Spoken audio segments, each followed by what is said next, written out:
მეგობრებო, მოგესალმებათ საპროტესტო აუდიტორია. დღესაც ტრადიციულად ვატარებთ ლექციას.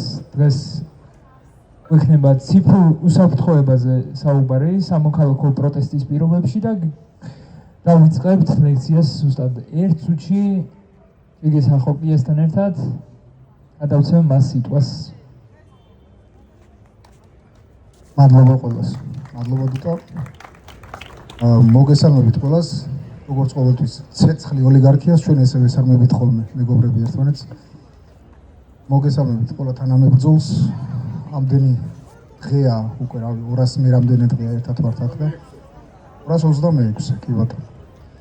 ჩემთვის პატივია თქვენთან ამ ამპლუაში წარდგომა და რაღაც პატარა ჩემი ცოდნის გაზიარება თქვენთვის. ჩვენ თემა იქნება რაც წერია აქ და ჩვენ ვისაუბრებთ ბევრ სხვადასხვა საკითხზე, იმ რისკებზე, რაც გვაქვს ზოგადად ცხოვრებაში და შემდგომ განსაკუთრებით იმ სიტუაციებში, როდესაც ხდება დაუშვათ საპროტესტო აქციები, დაკავებები, ჩხრეკები, ასევე სახლში მიდგომები, დაპატიმრებები და ასე შემდეგ. როგორ შეიძლება რომ მაქსიმალურად ავირიდოთ რისკები თავიდან, რაც დაკავშირებულია ციფრულ სამყაროსთან. დავიწყოთ. ციფრული უსაფრთხოება რას ნიშნავს? ალბათ ყველას გაქვთ წარმოდგენა. ყველას გაქვთ smartphone, ყველა იყენებთ ინტერნეტს, ყველას გაქვთ კომპიუტერი ან ტაბლეტი, iPad-ი იქნება ეს თუ პლანშეტი რაღაც. და ეს ყველაფერი არის, ესე ვთქვათ, ციფრული სამყარო. ქსელური, კომპიუტერულ ქსელში ჩართული მოწყობილობები ერთიანად თავიანთი გამოთვლითი სისტემებით ქმნიან კიბერსამყაროს, სადაც იმ ბენეფიტებთან ერთად, რასაც ეს სამყარო გვაძლევს თავის უკვე ახვეწილი ხელოვნური ინტელექტით, აქვს კიდევ რაღაც საფრთხეები და რისკები, რომელიც ზოგმა შეიძლება არ იცოდეს, ზოგმა შეიძლება იცის, მაგრამ თავდაცვის შესახებ დეტალური ინფორმაცია შეიძლება არ გქონდეს. ვისაუბრებთ რისკების წყაროებზე, ჯერ შემდეგ გადავალთ ზოგად რჩევებზე, რა შეიძლება გავაკეთოთ ზოგადად, როგორ დავიცვათ კიბერჰიგიენა და ვიყოთ შედარებით დაცულები კიბერსივრცეში და ინტერნეტის თუ კომპიუტერული ტექნიკის მოხმარებისას და შემდეგ გადავალთ ბოლოში კონკრეტულად საპროტესტო გარემოზე, იქ რა შეიძლება გავაკეთოთ და როგორ მოვიქცეთ. და თუ დრო დაგვრჩა კიდევ ეს ლექცია ადრე ჩავატარეთ სადღაც მაისში და ეხაც იმავე თემებზე ვსაუბრობთ.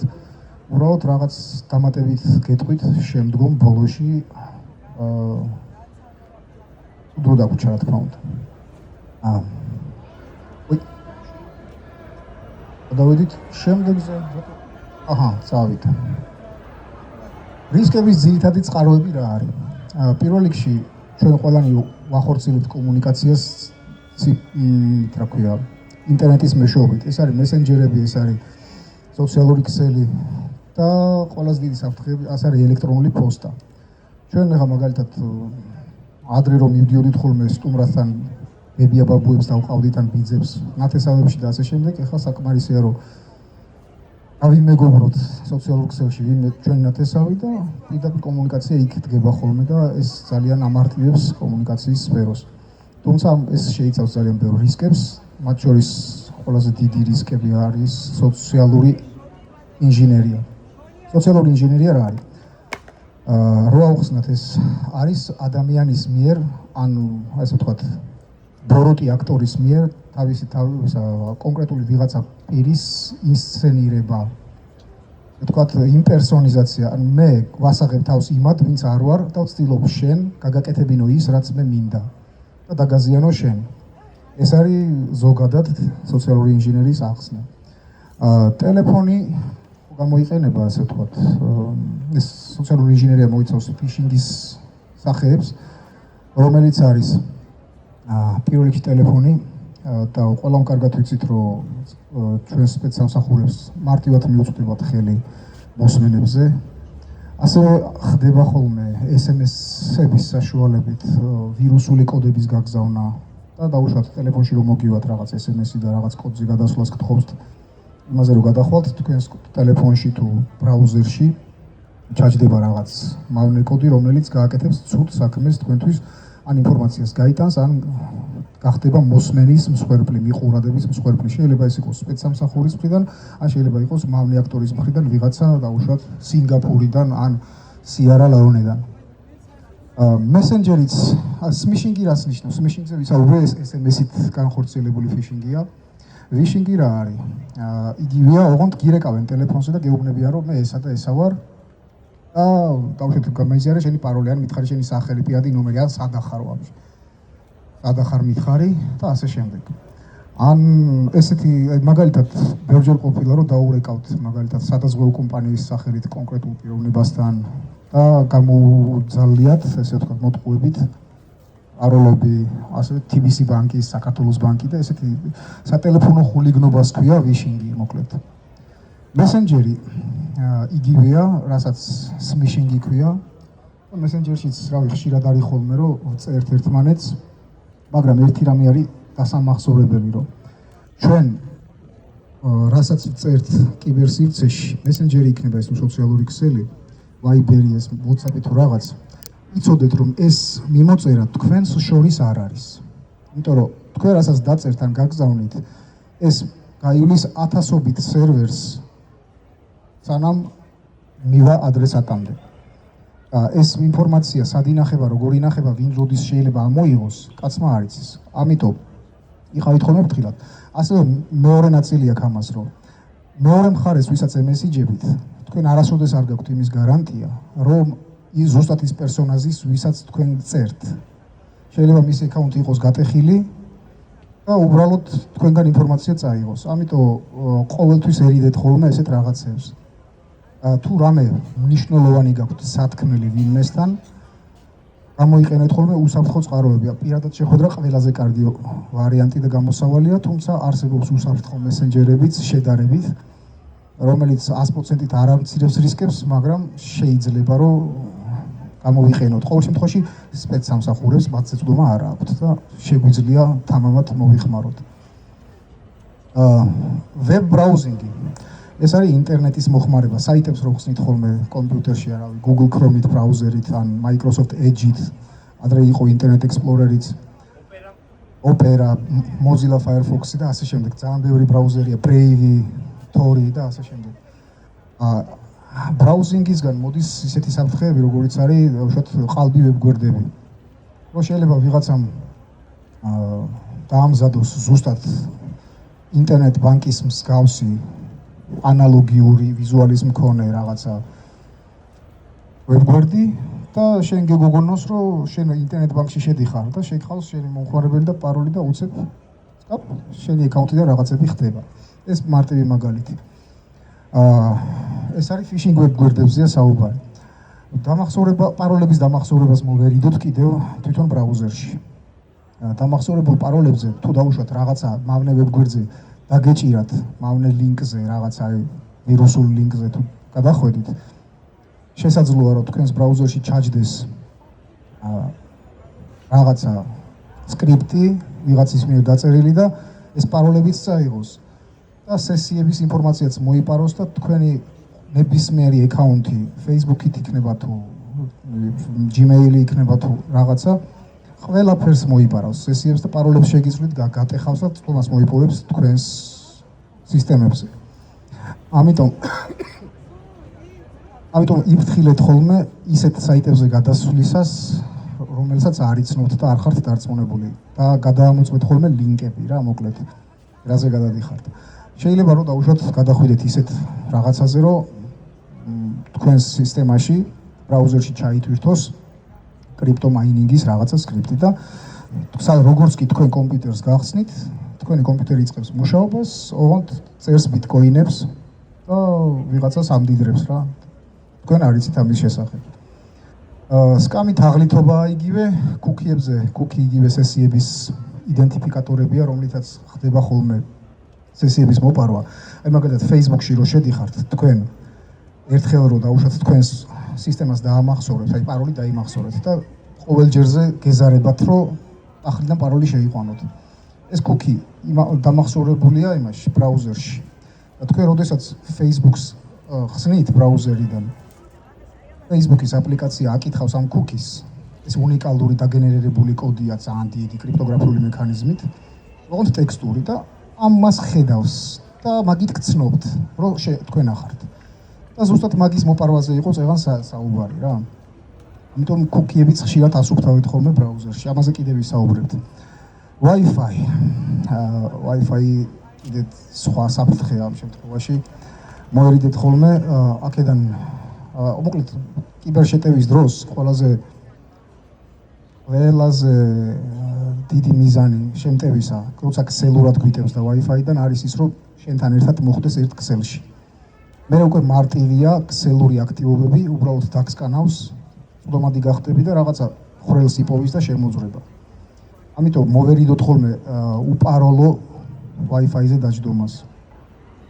მოვერიდოთ და ყოველთვის ვეცადოთ, რომ გქონდეს hotspot-ი ინტერნეტის, ჩვენი აუშვათ მობილური ოპერატორით, აქ იქნება ეს ილკნეტი თუ ბილაინს რა ქვია ახლა selfie. მაგრამ თქვენი საკუთარი ინტერნეტი იხმარეთ ძირითად შემთხვევებში და უპაროლო Wi-Fi-ზე არ დაჯდეთ. რადგან მე მაგალითად ახლა აქ ხوارი სადღაც თავისუფლების მიდამოებში თბილისი loves you ესეთი ინტერნეტია რა, უპაროლო და ასე შემდეგ. შემიძლია მე დავუშვათ სიჩინეთიდან ერთ $50 გამოვიწერო რაღაც მოწყობილობა, იმასაც ესე Wi-Fi-ს ასხივებს ისიც და დავარქვა იმასაც თბილისი loves you. ჩვენი მოწყობილობა ანალოგიურად ავტომატურად ჯდება ყველაზე ძლიერ სიგნალს, საიდანაც ასხივებს იმ მოწყობილობაზე ქსელურად. შემდეგ იმის ხელში ხართ, რასაც თქვენ ჩაწერთ, დავუშვათ რომელ საიტზე გადახვალთ, რა პაროლს შეიყვანთ და ასე შემდეგ, ის ხელში ჩავარდება და მოხვდება. და ამ რისკისგან ახლა ზოგადად კონკრეტულად ადამიანები საზოგადოდ ამ რისკისგან ეს რისკი დიდი არ არის, მაგრამ იმ ადამიანებისთვის ვინც პროტესტშია, ასეთი ყოველთვის შეიძლება რომ რაღაცა მსგავსი გამოიყენონ. ამიტომ ეს რისკიც და საფრთხეც არსებობს. ამ მიმართულებითაც საფიქრალია და გასაცავია წესები. კიდევ ძალიან ცუდი რაღაცა არის, პრაქტიკა არის ჩვენში საქართველოში გავრცელებული, რომ ზოგადად ყველაფერი ღირს ფული უფასო არის მარტო ყველის ათაგურში. დაკრეკილი პროგრამები, კეიგენები, მოპარული განუახლებელი აპლიკაციები არის ყველაზე დიდი წყარო შეტევების. რატო ვამბობ ამას? WannaCry თუ გახსოვთ თქვენ 2017-ში იყო ესეთი აპლიკაცია, ისა ვირუსი, კრიპტო ვირუსი იყო, რომელიც შიფრავდა მოწყობილობას მთლიანად და მერე გამოსასყიდს ითხოვდა ბიტკოინებში მსხვერპლებისგან, რომ მე დავშიფრე შენი სერვერები და გადამიხადე ახლა ფული, რომ ეს მონაცემები აღგიდგინო, რომ ეს მონაცემები დაიბრუნო. და ამის გამო რომ დავუშვათ Windows-მა აპდეიტი გამოუშვა რაღაც და დიდმა კორპორაციებმა, დიდმა კლინიკებმა, მათ შორის ბრიტანეთში, ევროპაში, საქართველოშიც, რუსეთშიც, უკრაინაშიც, მსოფლიო მასშტაბით ისეთი კატასტროფა გამოიწვია, რომ განახლება რო არ გააკეთეს დროულად თავიანთი სისტემების და ზოგს გატეხილი პროგრამები ჰქონდა, ამის გამო გაჩერდა ძალიან ბევრი კორპორაცია და სისტემა და მათ შორის კლინიკებში იყო ისეთი სიტუაციები, რომ ადამიანები გარდაიცვალნენ მის გამო, რომ სისტემა აღარ მუშაობდა საოპერაციოში, აპარატები იყო, იდგა იმის დაუშვათ ხელოვნური სუნთქვის და ასე შემდეგ. ყველაფერი დაიკრიფა და გაუჩერდათ. აღარ იმართებოდა, ვეღარ მართავდა. ამიტომ მნიშვნელოვანია ესეც. აუთენტიფიკაციის სუსტი კონტროლები, ესეც რისკის წყაროა. ყოველთვის ეცადეთ, რომ მარტო მომხმარებლის სახელი, აი username-ი რო ქვია და პაროლი არ გქონდეთ თქვენთვის კრიტიკულ სისტემაზე და გქონდეთ დამატებითი აუთენტიფიკაციის საშუალება.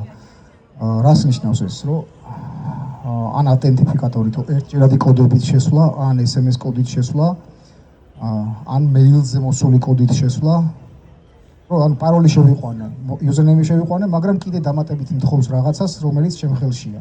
ანუ მომწმებს მართლა ისევ თუ მე პაროლი გამიტეხეს და ეს სისტემა ძალიან ბევრს აქვს. ისეთ სისტემას Facebook-საც, Gmail-საც, ძალიან ბევრ აპლიკაციას, რომელსაც ყოველდღიურად ვიყენებთ, აქვს ეს ფუნქცია და ყოველთვის ჩართეთ ხოლმე. კიდევ third party აპლიკაციები ეს რას ნიშნავს? თქვენ შესულხართ ალბათ საიტებზე, მათ შორის ქართულზეც, სადაც დარეგისტრირების ნაცვლად გთხოვთ საიტი დაუშვათ Gmail-ით ან Facebook-ის აკაუნტით შესვლას. და ავტომატურად თქვენ წვდომას აძლევთ თქვენს Facebook ან Gmail ანგარიშებზე ამ აპლიკაციას და ეს აპლიკაცია შეიძლება ვიღაცამ სხვამ გატეხოს მერე და ან თქვენი ინფო მოიტპაროს ან შემდეგ აკაუნტზე რაღაცა წვდომა მოიპოვოს. ამიტომ ყოველთვის თუ რამე საიტზე რეგისტრაციაა საჭირო, თუნდაც ეს იყოს MyAutoG ან ისა SWOOP-G, რავი, ბევრი რაღაცა არის ეგეთი, რომელსაც ვიყენებთ. ეცადეთ რომ ელექტრონული პოსტით და თქვენი პაროლით დარეგისტრირეთ Gmail-ს და Facebook-ს და ეგეთ რაღაცებს არ მისცეთ წვდომა რა. მედია მატარებლები, ესეც დავირუსებული მედია მატარებლები რისკის წყაროა, შედარებით ნაკლებად გამოიყენება ახლა, მაგრამ მაინც საფრთხეა.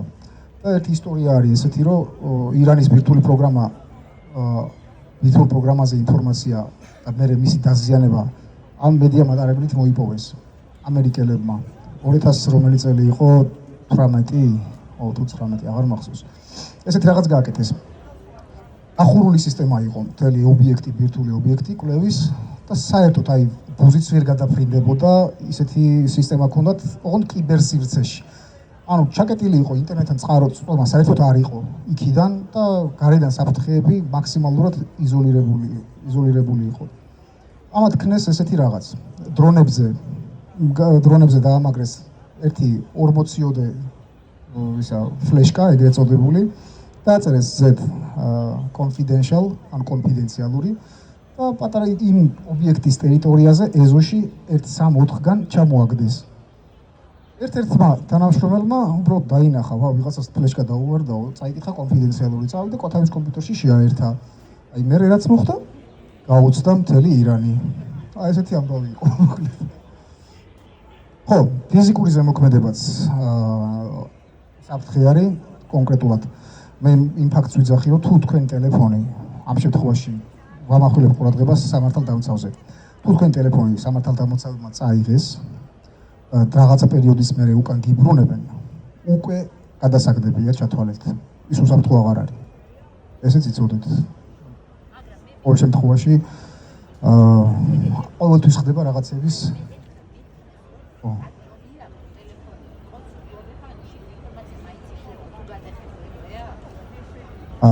როგორ არის არსებობს რაღაც პროგრამები, საიდან რითაც აკეთებენ და ახერხებენ მობილურიდანაც და ლეპტოპებიდანაც ინფორმაციის ამოღებას, თუმცა მაგის დამცავი ესენიც არსებობს მექანიზმები, ეს არის შიფრაცია პირველ რიგში და თუ ფექტორი რესეტზე მოახერხე და მოასწარი და გაუშვი, მთლად უკეთესი შიფრაციასთან ერთად. მერე ისმენთ. აი, გაგიხსნით მაგერს ყველაფერი. ხო, ეგეთი უცნაურობები თუ ხდება, მაშინ მე ცალკე ვისაუბროთ მაგ თემაზე, აგიხსნით როგორ ხდება ეს ყველაფერი. ჯერ მეორე სლაიდზე ვართ და დრო ვიცით, რომ ასე ვთქვათ შეზღუდულია და შეკითხვები დამიშვით არ არის პრობლემა, უბრალოდ რომ მაინც და მაინც ბევრი არ გვაქვს. ხო, ამ თემებზე უკვე ვისაუბრე, რომ სენსიტიური ინფორმაციის ციფრული არხებით გაცვლის და გაზიარების შეზღუდვა ყველასთვის მნიშვნელოვანია, იმიტომ რომ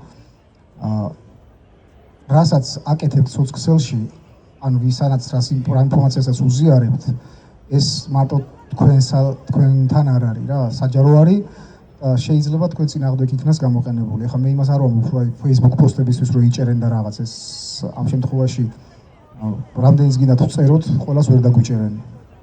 თუმცა დაჭერის პერიოდში, დაჭერის დროს, რო ჩვენ თავი დავიცვათ და მათ თავსატეხი გავუჩინოთ, როგორ გავუჩინოთ, მაგაზე ვისაუბრეთ შემდეგ სლაიდებში. ესენი არის აქ ჩამონათვალი წეღან, რაც ვისაუბრეთ ის საკითხები, რომ მუდმივად განახლებული აპლიკაციები გქონდეს, ორმაგი ავთენტიფიკაცია, რაც ნიშნავს იმას, რომ მარტო იუზერით და პაროლით არ შევიდეთ და გქონდეს კოდები, რომელთაც დადასტურდება, რომ მართლა ჩვენ ვართ. კომუნიკაციის დროს უკვე აგიხსენით, რომ შესაძლოა, რომ არ იყოს ვისაც თქვენ წერთ WhatsApp-ში თუ Messenger-ში, ის ადამიანი იქ არ იყოს, ან შუაში ვიღაც იჯდეს და უყურებდეს თქვენს მიმოწერას. ამიტომ ყოველთვის ეცადეთ, რომ არ გაგზავნოთ ისეთი ტექსტები და ინფორმაცია და მესიჯები, რომელიც შეიძლება დამაზიანებელი იყოს თუ სხვამ გაიგო თქვენთვის. ეს ფოტომასალასაც ეხება აუდიოსაც და ვიდეოსაც და ასე შემდეგ.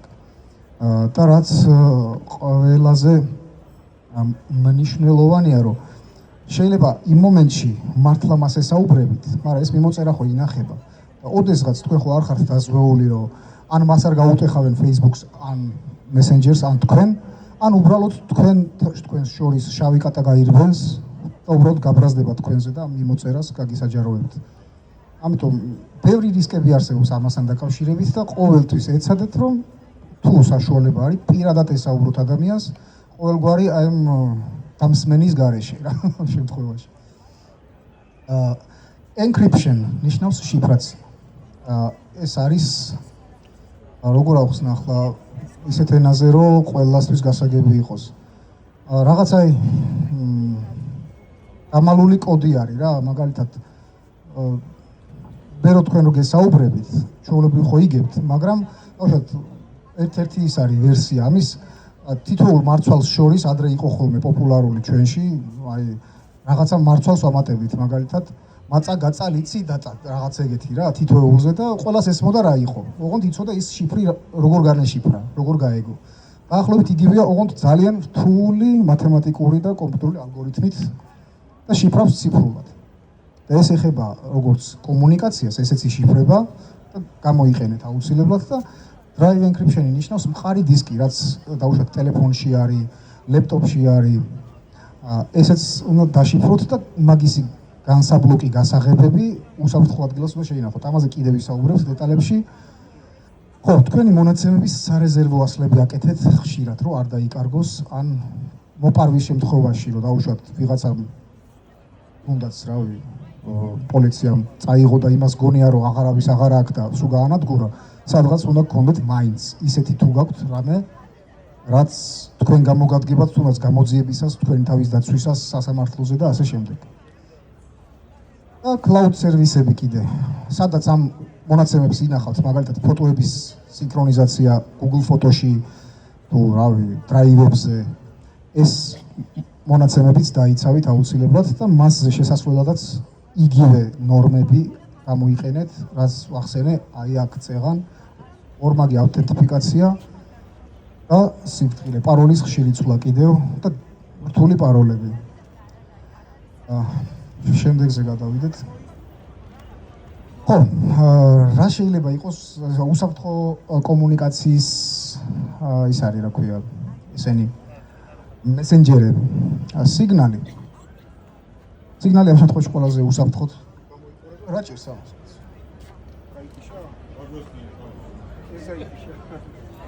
ერთი, კაი.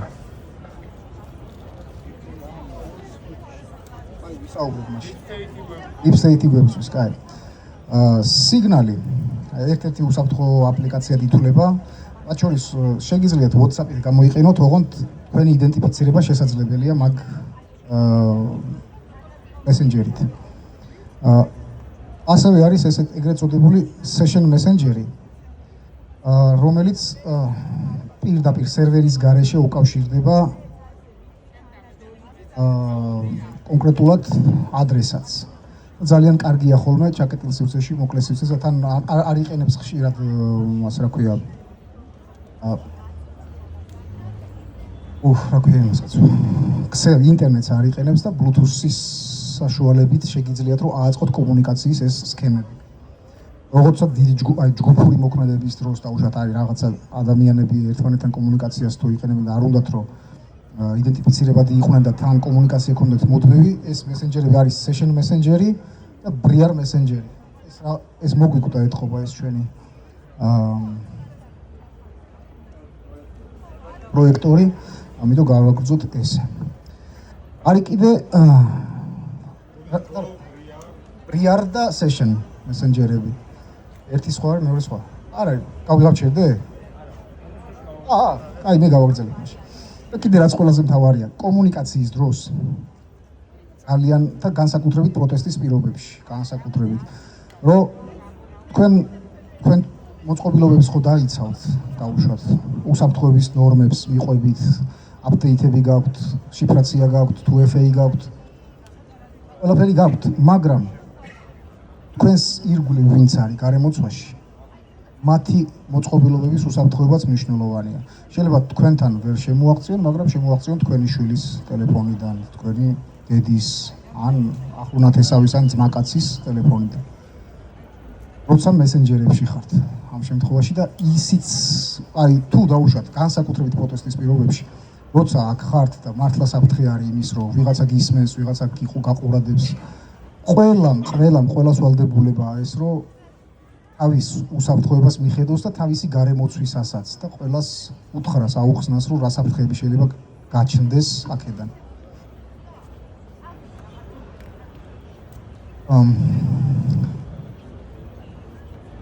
სოციალურ ქსელში მოკლედ ძალიან წულად მიწერია. ესე ვიტყვი რა. ამაზე ვისაუბრე უკვე და სოციალზე გავამახვილებ ყურადღებას. ფრენდებად სოციალებში გყავდეთ ის ადამიანები, ვისაც პირადად იცნობთ. ეს მნიშვნელოვანია, იმიტომ რომ რა ვიცი, შეიძლება გყავდეთ სხვებიც. ეს ყველაფერი არის დაგმოკიდებული რისკებზე. რა რისკებს ხედავთ თქვენ? რამდენად გიღირთ თქვენი უსაფრთხოება? მე იმას არ გეუბნებით, რომ პარანოიაში გადახვიდეთ და ყველაფერზე რაღაცა პანიკა აწიოთ და შეგეშინდეთ, მაგრამ აუცილებლად რაღაცა ელემენტარული ნორმები ის, რომ აიცვათ, რომ პირველი მსხვერპლი არ გახდეთ კიბერთავდასხმის, ეს გაითვალისწინოთ. არის ესეთი რაღაცა კიბერ უსაფრთხოებაში, ესეთი ანეკდოტივით პრინციპია რა. რა არის მთავარი, როდესაც გაბრაზებული გრიზლი მოგდებთ 1-7-8 ადამიანს შესაჭმელად, ან დასაზიანებლად. და პასუხი არის ის, რომ ოდნავ უფრო სწრაფად შეგეძლოს გაქცევა, ვიდრე ყველაზე ნელ ადამიანს იმ ჯგუფში. ეს არის პრინციპი რა, თორე ყველაზე სწრაფი იყოს არ არის საუბარი. და კიდევ ძალიან ხშირად იციან ხოლმე ერთმანეთისთვის პაროლების გაზიარება ადამიანებმა. თქვენი პაროლი არის თქვენი პირადი სივრცე. შვილსაც კი, აი ყველაზე უახლოეს ადამიანსაც კი არ აქვს უფლება, რომ თქვენი პაროლი კონდეს. თუ რაღაცა ძალიან ელემენტის არის სასწრაფო საჭიროება, კი ბატონო გაუზიარეთ, მაგრამ როცა კი გაივლის ეს საჭიროება, ეგრევე შეცვალეთ. და იცოდეთ მარტო თქვენ.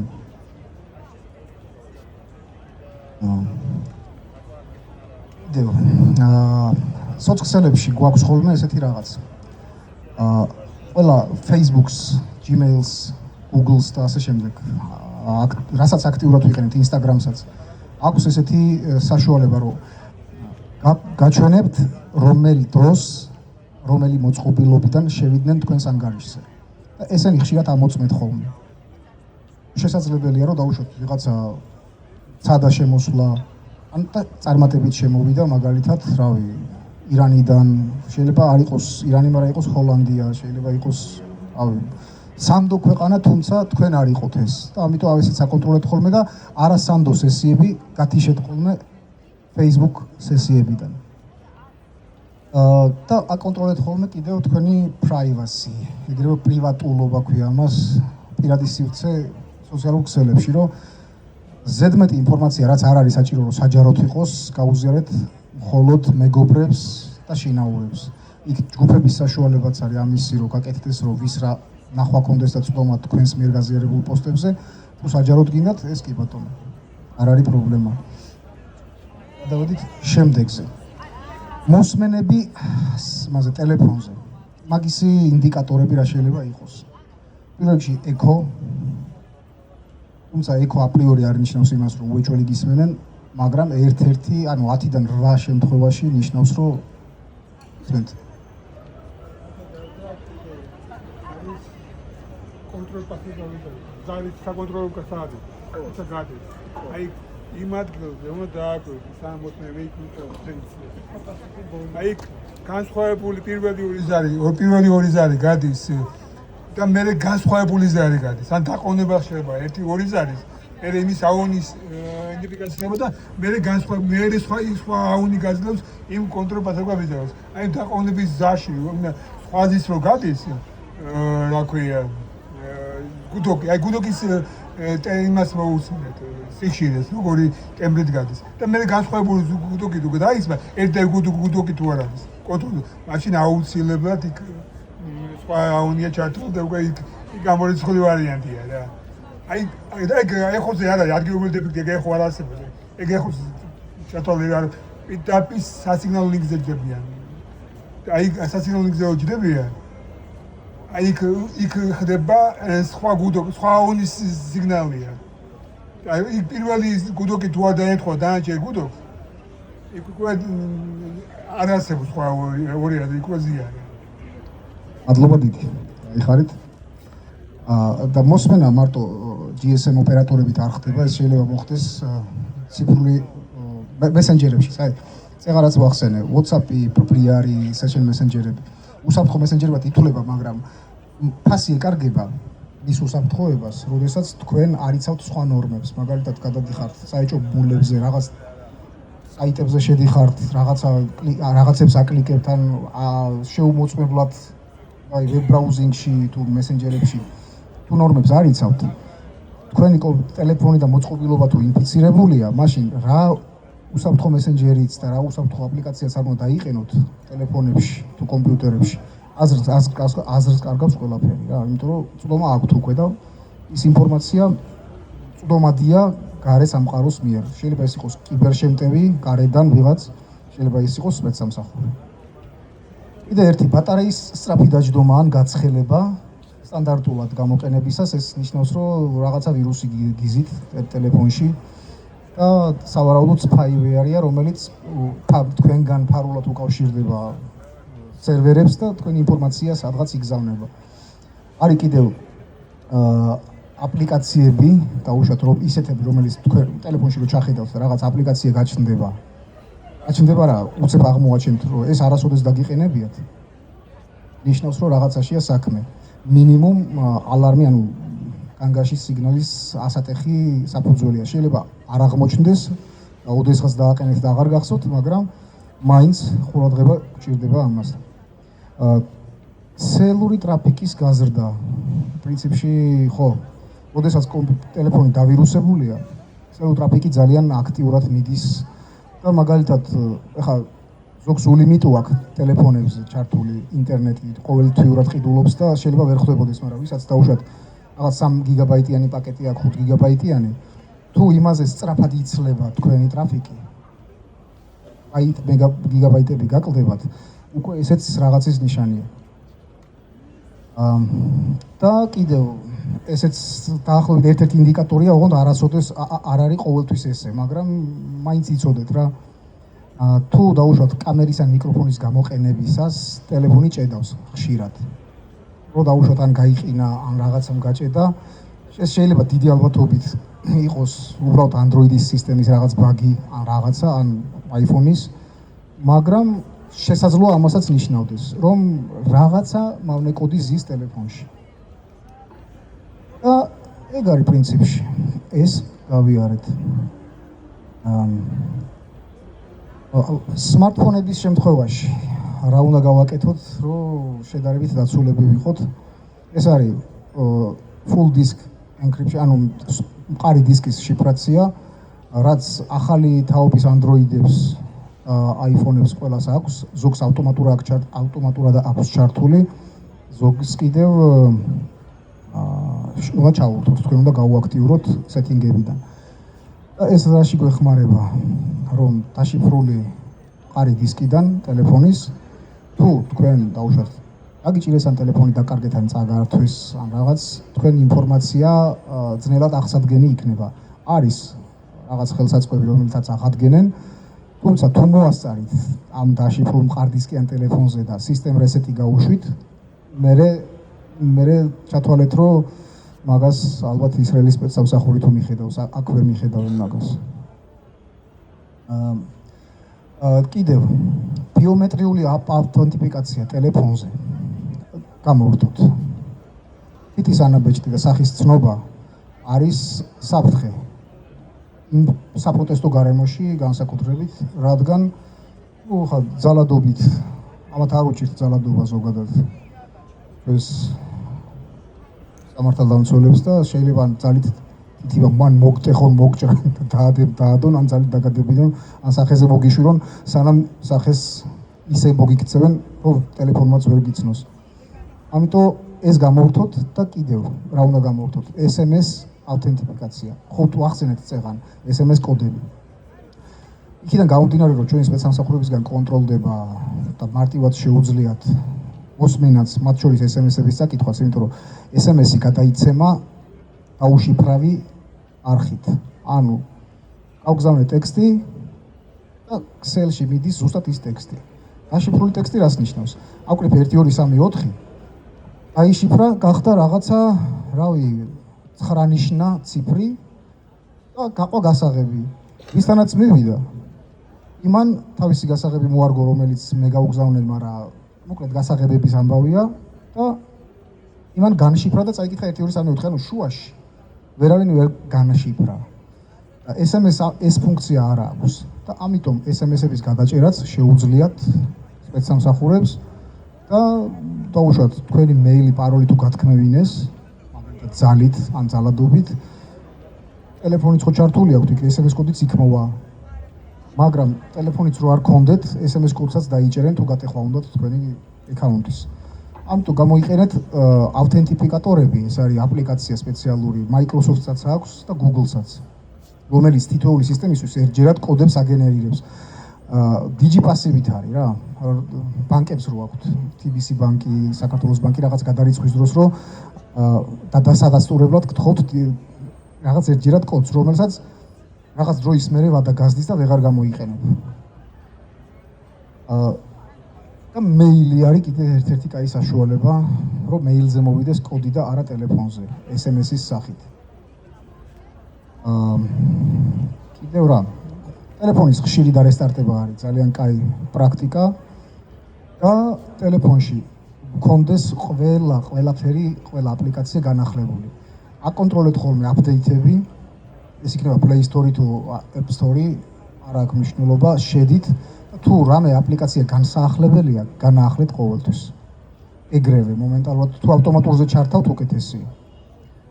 ასევე საეჭვო აპლიკაციებს მოერიდეთ Android-ებში და iPhone-ებში, მოერიდეთ თამაშებს, იმიტომ რომ თამაშებიც ძალიან ბევრ საფრთხეს შეიცავს ამ შემთხვევაში.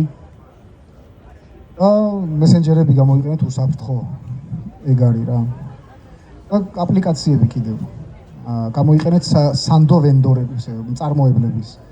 ანუ მე რას ვამბობ, იცი თუ რა უშათ გჭირდებათ მაგალითად ნოუთპადი რა, ბლოკნოტის აპლიკაციის გადმოწერა. მოძებნეთ ყოველთვის ან Google-ის, ან Amazon-ის, ან Adobe-ის, ან Microsoft-ის, იმიტომ რომ ესენი სანდო წყაროები არიან და ისინი ზრუნავენ ამის უსაფრთხოებაზე გაცილებით კარგად, ვიდრე ნებისმიერი სხვა, იმიტომ რომ ის არ იცი. ნებისმიერ და აკონტროლეთ კიდევ წვდომები აპლიკაციების თქვენს ტელეფონებში. მაგალითად, თუ გადმოწერთ კალკულატორს, Play Store-დან გადმოწერეთ კალკულატორი, ხო? და გაუშვით ეს აპლიკაცია დაყენდა, დააჭირეთ Open-ს და ეს კალკულატორი გეუბნებათ, რომ წვდომა მინდა შენს კონტაქტებზე, შენს ტელეფონის მიკროფონზე ან კამერაზე. ეს უკვე უნდა მოაშოროთ. ესე იგი, არასანდო აპლიკაცია და არ შეიძლება. iPhone-ს გაცილებით კარგად აქვს საქმე, იმიტომ რომ იქ აპლიკაციის განთავსება გაცილებით რთულია, იმიტომ რომ ბევრ შემოწმებას გადის უსაფრთხოებაზე, თუმცა იქაც არ არის გამორიცხული. მაგრამ Android-ზე და Play Store-ში თითქმის უკონტროლოა რა, ყველაფერი შეუძლია დადოს და სანამ ვიღაცა გაიგებს, რომ ის რაღაცა მაიმუნობს, ან თაღლითობს, ან ინფორმაციას იპარავს, მანამდე დიდი რო გავა და შეიძლება მილიონობით მომხმარებელი დააზიანოს. ამიტომ ყოველთვის შეამოწმეთ ხოლმე ვის აპლიკაციას იწერთ ტელეფონში და ამ აპლიკაციების წვდომები ამოწმეთ კიდევ. პერიოდულად რა, მაგალითად დაუშვათ Google Map-ი, ხო? ჭირდება, ხო? Google Maps რაზეც ჭირდება წვდომა? ინტერნეტზე, ამდახან თუ ოფლაინ არ აქვს გრუკა ჩამოწერილი და GPS მონაცემებზე. ჩავთავთ GPS მხოლოდ მაშინ, როცა Map-ი გჭირდება და ეს Google Maps თუ სხვა რამეზეც აქვს წვდომა, უბრალოდ შევხედავთ რა, ტელეფონის კონფიგებში და თუ სხვა რამეზეც აქვს წვდომა, გამოურთავთ და ვამუშავებთ იმაზე. ესეთი ნიუანსებია და არის კიდე ხოლმე აპდეიტების მე აი განახლებას რო აკეთებს smartphone-ის აპლიკაცია შესაძლოა რომ თავისით ჩაირთოს აპლიკაციამ განახლების მერე ის წვდომები რაც უნდა. ამიტომ განახლების მერეც შედით ხოლმე თითოეული აპლიკაციის კონფიგებში და რაზე აქვს წვდომა გადააკონტროლეთ ხოლმე და გაუთიშეთ. რაც არ ჭირდება, არ გვინდა. ეგ არის. ორი ვით. ესენი ვის ვთქვით? კიდევ პრინციპში ესეც როის ამბავია და ამიტომ აღარ გვინდა. ერთი რაღაცა არის კიდევ. ყველამ ჩემი რჩევა იქნება, რომ დააყენოთ ანტივირუსი ტელეფონებზეც, ოჯახის წევრების მოწყობილობებზეც და ლეპტოპებზეც. და ამაში ნამდვილად ღირს ფულის გადახდა, რავი, თვეში $15 ან $20, $20 იყიდი, მე მგონი საოჯახო პაკეტს 5 მოწყობილობაზე რა. არის ბევრი, ძალიან ბევრი, არის Trellix-ი, არის McAfee, არის Microsoft Defender-მაც გააუმჯობესა რაღაცები. ოღონდ ისა, რა ქვია, თქვენ თვითონაც იცით, რომ კასპერსკი არ უნდა დააყენოთ. მოკლედ, კასპერსკიზე ვიტყვი უცებ, სხვა თემაა, მაგრამ მაინც ძალიან მაგარი ანტივირუსია. ძალიან მაგრად მუშაობს, ოღონდ ჩათვალეთ, რომ სადაც ეს აყენია, ის ინფორმაცია არის იქ, ჩვენ მტრებთან. ეგ მთლად ოჩაღი ვერ არის. ნუ ყოველ შემთხვევაში დღეს რაც რეპუტაციულად არის CrowdStrike-ი, კარგი, არის Bitdefender-ი იაფია შედარებით, Trellix-ი კაია, მაგრამ მძიმეა. და ასე შემდეგ. კიდე მაგაზე ვისაუბროთ კიდე ერთად. ბრაუზერში ეს არ ჩაითვება, ხო? ბრაუზერის ამბავზე ვისაუბროთ. ეხლა ბრაუზერი როგორ დავიცვათ? პაროლების დამახსოვრებას მოერიდეთ ხოლმე შიგნით, თუ ძალიან ესეთი საჭიროება არ გაქვთ.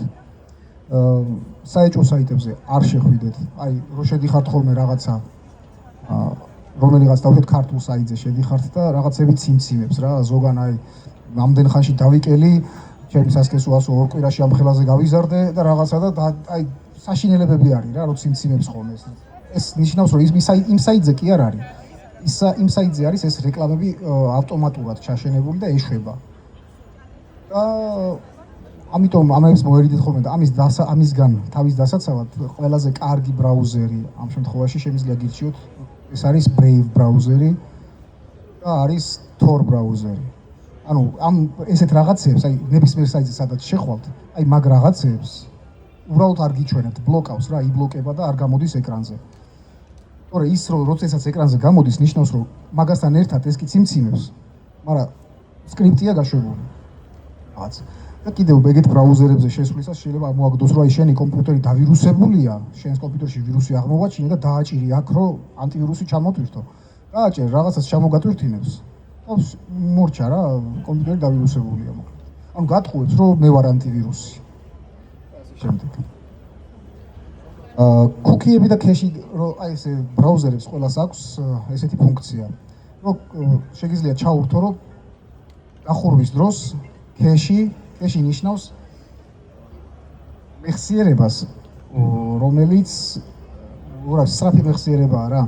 კომპიუტერი ხო კითხულობს რაღაცას მყარი დისკიდან, მაგრამ კითხულობს კიდე მას რა ქვია მონაცემებს. ეს მყარი დისკიდან გადააქვს ოპერატიულ მეხსიერებაში, სადაც უცებ სწრაფად იწვდება. აქედან ამოღებისთვის დიდი დრო ჭირდება და სწრაფად რომ იწვდეს, აქედან იღებს, იქიდან ამოღებულს და გამოთვლითი სისწრაფე მატულობს ამით.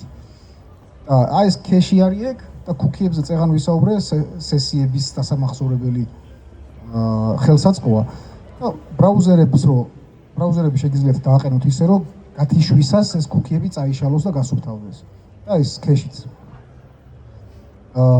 კიდევ ექსტენშენები და ედინები აქვს ხოლმე ბრაუზერებს რა, Chrome-საც, Brave-საც, იმასაც. შეიძლება ის იყოს Adobe-ს, შეიძლება Microsoft-ის. რო დაუშვათ PDF ფაილი პირდაპირ ბრაუზერში გაგიხსნათ, ეგ კი ბატონო, მაგრამ გადაამოწმეთ ხოლმე ექსტენშენებში, აი გაფართოებებში კონფიგებიდან რამე საეჭვო ხო არ აყენია და წაშალეთ ხოლმე. ესე იგი, ეხლა დავხატოთ იდეალური გარემო იმისთვის, თუ როგორ გამოვიყენოთ smartphone-ი პროტესტის გარემოში. თუ დავუშვათ აქცია, ოღონდ დიდი, თან აქ შეიძლება იყოს დავუშვათ რაღაცა დარბევა, დაპატიმრება და ასე შემდეგ. ყველაზე კარგი ვარიანტი, იდეალურ შემთხვევას ვყვები ახლა რა. რომ ავიღოთ რამე ძველი Android მოწყობილობა და მასში ჩავდოთ სიმბარათი, რომელიც ჩვენ სახელზე არ არის რეგისტრირებული. კარგია. და სიმბარათსაც ეს ის ყველაზე კაი ვარიანტია. ყველაზე კაი ვარიანტია. აბსოლუტურად. ოღონდ სიმბარათი თუ თქვენზე არ იქნება გაფორმებული, უფრო მაგარი ვარიანტია. აი, როცა ეს უნდომარი, ამით ამბები არა. ბატონო. ო, იგი არანაირი. ძველი რაღაც Android მოწყობილობა რო ავიღოთ, ერთი ჩვენი ხო გვაქვს. ნამდვილი, უბრალოდ ის შეგვიძლია სახში დავტოვოთ, ეს მეორე წამოვიღოთ ხოლმე, როცა არსებობს საფრთხე დაუშვათ მაგისი რა. ან შევინახოთ ისეთ ადგილას, რომ ჩხეკის დროსაც გავუჭირდეთ მოძებნა. და რაც შეიძლება ნაკლები აპლიკაცია დავაყენოთ და დავაყენოთ მხოლოდ ისენი, რაც გვჭირდება. და შევეცადოთ, რომ ჩვენი ნამდვილი აკაუნტები თამაში არ შევიდეთ და რაღაცა ალტერნატიული ნიკები შევქმნათ, ალტერნატიული აკაუნტები და მხოლოდ იმ ადამიანებს გავუზიაროთ, ვისთანაც კომუნიკაცია გვინდა იმ მომენტში, იმ დროს იქ ყოფთაგან. ზოგადად, ვინც საპროტესტო სიტუაციაშია, ხო, ძალიან ჭირს ხოლმე კომუნიკაცია. ჩვენ ახლა მაგალითად აი რთულია რა, ვიღაცა იქ რომ მოხვდება დარბევის დროს მეაქავარ, ერთმანეთი რომ ვიპოვოთ, ვერ ვახერხებთ აქ გადაფარულია სიგნალები, რაღაცეები და არსებობს წეღან ვთქვი მესენჯერები, რომელიც Bluetooth-ზე მუშაობენ და ახლო მანძილზე შეიძლება რომ ერთმანეთს რაღაცა გააგებინო. როგორ? რამდენია საფრთხე? გააჩნია დაფარვას, არის Wi-Fi Direct-იც მუშაობს ერთი, არის კიდე Bluetooth-იც არის. ხო, დაახლოებით მეტი არა რა. და ინფორმაციის გადასაცემად აი აქაც ხო, თუ დავუშვათ ძალიან შორს არ არის, პირადად ვესაუბროთ ერთმანეთს. ყოველთვის. და რაც არ გვჭირდება კიდე, location-ი, GPS-ი გამოვრთოთ, Wi-Fi გამოვრთოთ, NFC-ც დავადისეიბლოთ, გამოვრთოთ. და Android-ზე Google Assistant-ი რო არის კიდე, ეგეც ტვინის ბურღველი აპლიკაციაა და შეგიძლიათ ისედაც გამოვრთოთ, მაგრამ პროტესტის დროს სულ გამოვრთეთ.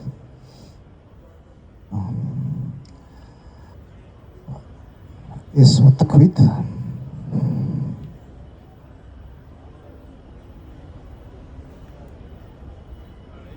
ესე იგი, მესენჯერებზე უკვე ვისაუბრეთ. და კიდევ ერთი მესენჯერებში რაც არ მithქვამს არის რომ ეს მესენჯების ავტომატური წაშლა დააყენეთ Z რომ დაუშვათ რაღაც დროის განმავლობაში რასაც მიმოწერაში ჩაწერთ თავისით წაიშალოს ავტომატურად. სიგნალი ამ შემთხვევაში იმით არის პრიარზე და session messenger-ზე ნაკლებად უსაფრთხო რომ სიგნალში გჭირდება იდენტიფიკაცია ნომრით. შეიძლება სახელი გვარი არ გთხოვოს რაღაცა სხვა რამე ჩაწერო, მაგრამ შენ ნომერი მაინც ფიქსირდება. და აი პრიარ და session messenger-ებში არც ნომერი არ ფიქსირდება, არც არა, უბრალოდ nickname-ი გაქვს და ჩვეულებრივ ჩატივით არის და უბრალოდ კონტაქტობ რა, კაცშვი არის ის თუ სპეციალურად არ იცის ვინმე შენმა მეგობარმა რომ შენ ხარ ამ ნიკის ქვეშ. იდეო ტელეფონზე როგორც ვთქვით სახის ამოცნობა თითის ანაბეჭდი გამოვრთოთ და დავაყენოთ PIN კოდი. რთული PIN კოდი რავი 6 ნიშნა და უფრო ასე ვთქვათ უსაფრთხო იქნება რა ძალადობის შემთხვევაში სამართალდამცველობის მხრიდან PIN კოდი დაგვიცავს შედარებით. და full disk encryption-ი არის კარგი ეს ამაზე უკვე ვისაუბრე. კიდევ შეგვიძლია გამოვიყენოთ თვითგანადგურების ფუნქციები iOS-ზეც და Android-ზეც. დავუშვათ არის ესეთი რაღაც მაგალითად ტელეფონი დავკარგეთ ან ამოგვაცალეს ან ვიღაცამ წაიღო შეიძლება ამ საშუალება დაპატიმრების შემთხვევაში არ გქონდეს, მაგრამ თუ წაგვართვეს კვლევისთვის დავუშვათ ვიღაცამ ამ შემთხვევაში შეგვიძლია მოშორებული წვდომიდან გავუშვათ მასზე factory reset-ი, ანუ წავშალოთ ყველაფერი ტელეფონიდან ოღონდ მოშორებულად. აი ეს ფუნქცია აქვს Android-საც, Google Find My Device-ი ქვია მაგას და iOS-ში შეიძლება ესეთი რაღაც რა. setting-ებში შედიხარ iOS-ში, როგორც მახსოვს და Face ID და passcode-ის განყოფილებაში არის erased data, ეგეთი რაღაცა არის. 10 ბავშვად, თუ ვიღაცამ ცადა კიდევ PIN-კოდის გარტყმა, ხო? 10 წარუმატებელი მცდელობის შემდეგ დაიწყოს წაშლა თავისით ავტომატურად. იგივე შეიძლება დაყენდეს ლეპტოპზეც და დაყენდეს Google Android-ზეც. უპაროლო ინტერნეტზე ღია Wi-Fi-ზე უკვე ბევრი ვისაუბრე და კარგი იქნება თუ დავუშვათ ისეთ საიტებზე თუ შედიხარ, მაგალითად სახლის პირობებში ან ტელეფონით. ტელეფონით რო შედიხარ, ჩვენ მაინც ახლა სილქნეტი და მაგთიკომია, ხო, ჩვენი ინტერნეტი და სელფი. ხო და რეალურად რასაც Google-აო, რასაც რა საიტებს სტუმრობ, ამის ინფორმაცია აქვთ. შეუძლიათ რომ მოიპოვო. თუ ჩვენ გამოვიყენებთ VPN-ს, VPN-ი რა არის? Virtual Private Network, ანუ ვირტუალური კერძო ქსელი. ეს რას ნიშნავს? რომ მე აქედან რომ საუბრობ, აი იქ რო გავაგებინო, აქედან უყვირი, ხო? მაგრამ ყველას ესმის აქედან და ხედავენ. ეს არის ჩვეულებრივი, აი როგორც ინტერნეტში შევდივარ და ინტერნეტ პროვაიდერი მაგთი და სილქნეტი მიყურებს. მაგრამ VPN-ის შემთხვევაში რა ხდება? მილი გამყავს აქედან იქ, კონკრეტულად იმის ხურთან, მე აქ ვარ, რაღაცას ვესაუბრები, მარტო იმას ესმის და გარედან ვერავინ ვერაფერს ვერ ხედავს და ვერაფერი ვერ ესმის. ეს არის VPN. ხო და ესეთი VPN-ი არის აპლიკაციები. კარგი VPN-ები ცოტა ფასიანია, მაგრამ ძალიან ძვირიც არ ღირს და შეგვიძლია ეგეც გამოვიყენოთ. არის უფასო VPN ვერსიებიც, შედარებით ნაკლებად სანდო, თუმცა ამ შემთხვევისთვის მაგათი გამოყენებაც ოკეია, იმიტომ რომ უფასო VPN-ის სერვერები სადაც დგას, იმათზე წვდომა ჩვენ პოლიციელებს არ აქვთ. უბრალოდ რა. და ან სანამ იმაზე მივლენ და ინფორმაციას გამოართმევენ, მე რომელ საიტზე შევედი, აი ხანი დაჭირდებათ. კიდევ რა გვაქვს?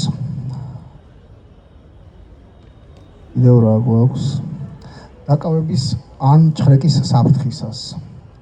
ანუ როგორც მოვასწრებთ რა, მაგ შემთხვევაში. ტელეფონი მთლიანად უნდა გამოვთოთ როგორმე. აი გამოგვეკიდნენ თუ რაღაც აქნათ რაღაც, აი თუ მოვასწრებთ, უნდა გამოვთოთ ტელეფონი. ეს პირველი შემთხვევა. თუ ვერასწრებ გათიშვას, ოღონდ ამ შემთხვევაში იგულისხმება უკვე რომ ისა გაქვს full disk encryption, ანუ შიფრაცია გააქტიურებულია hard disk-ზე ტელეფონზე. თუ ვერასწრებ გათიშვას, მაშინ დაბლოკვის ღირა საჭირო რომ PIN-კოდით მაინც რაღაცნაირად მასხნან რა, ასე ვთქვათ, ეგრევე ვერ გაგიხსნან. თუ ასრებ და დრო გვაქვს შესაბამისად რომ რაღაცა გავაკეთოთ, პირდაპირ factory reset-ზე უშვებთ ტელეფონს. არის მაგის სწრაფი ღილაკებიც, როგორ სწრაფად გაუშვათ factory reset-ზე Android-ზე თუ iPhone-ზე. არის კიდევ ბრძანებებიც სწრაფად მაგის გაკეთების. ეხლა ზუსტად აქედან არ მახსოვს რომ ტელეფონში და შევიდე და ძებნა დავიწყო რომ ეს დემონსტრაცია გავაკეთო ამის.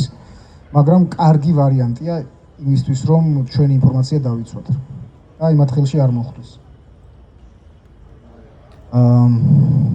კიდე წევანდ კი ვთქვი რომ არ ჩავთვალოთ ტელეფონი დაცულად, თუკი მასზე ფიზიკური წვდომა ჰქონდათ უკვე სამართალდამცველებს მეთქი ან სხვებს.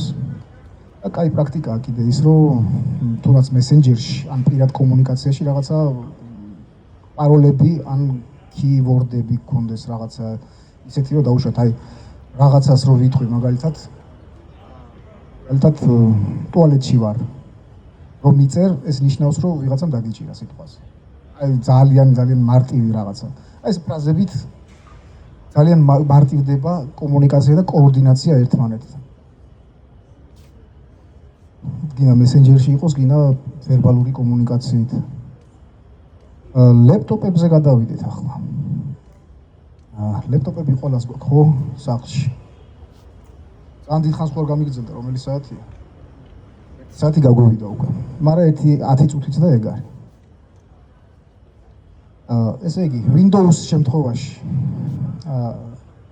ისე მყარი დისკის შიფრაციაზეა საუბარი. BitLocker-ი არის ესეთი აპლიკაცია Windows-ში, რომელიც ამას აკეთებს. და შეგვიძლია დავაყენოთ BitLocker-ით, დავაშიფროთ მყარი დისკი და პაროლი დავადოთ და ჩვენ კი ყოველ შესვლაზე ლეპტოპის ყოველ ახალ ჩართვაზე მოგთხოვს დამატებით კოდს გარდა იმისა რომ პაროლი მოგთხოვს ხო მართლა პაროლები არ დაგავიწყდეთ იუზერები და პაროლები ლეპტოპებზე პირდაპირ რო გახსნით და ჩაირთვება და ურა კარგია ეგრე არა პაროლები გედოთ აუცილებლად იუზერნეიმები და მაგის გარდა კიდე BitLocker-ის key იყოს აუცილებელი რომ შეხვიდეთ ეს რაში გიცავთ რომ თქვენი ლეპტოპი თუ წაიღეს იმ მყარ დისკს უბრალოდ მოაძრობენ სხვა რამეზე შეაერთებენ და დაუშიფრავი თუ არის მარტივად წაიკითხავენ დაშიფრული თუა თქვენი key თუ არა აქვთ ვერაფერს ვერ წაიკითხავენ და ისევ ისრაელის სპეცსამსახური დაჭირდება შემთხვევაში და კრიპტოგრაფების და კრიპტოლოგების ჩართულობა